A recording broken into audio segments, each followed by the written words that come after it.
Ah! Yan ang tinatawag mga idol, maya-maya mapula.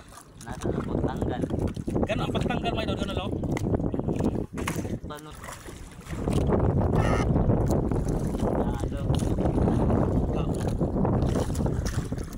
Yan, ganun lang idol, pagtanggal sa isda.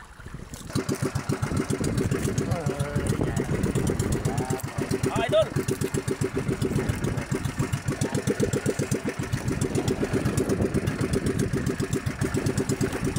Ganun lang pagkuha sa isda mga idol, napakabilis lang siya. So mga ganito mga idol, oh. Yan, igano mo lang siya, ilungkos kamay. Tapos kung ihatak, yan, dala lang siya mga idol. Ano? Ato, mga idol. Ako na nagagat.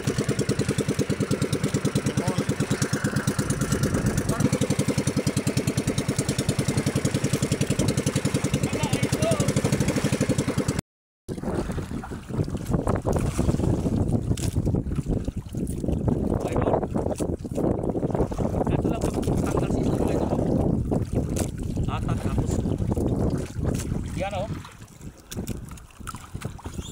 Atas kawil, tapos gano'n siya. Tapos lungis. Natanggal.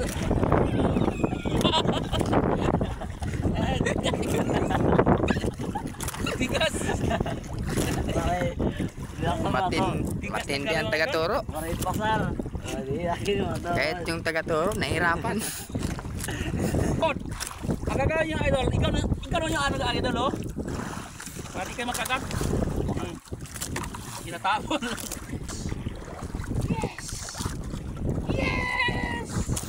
Mantil man yan. Para sa paa mga idol oh. Welcome. Ikaw ay galing ka sa alapok. Huwag mo lang itapon dyan. Dali mo. Para itano dyan sa unahan. Para ano natin sa ano.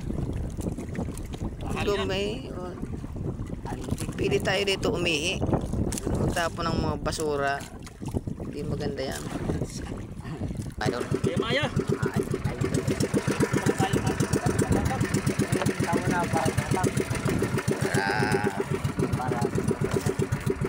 Ay, girawan. Para mag-predict. Girawan. Dili mo prediction. Girawan idol. Mga idol. Ay, mga idol oh.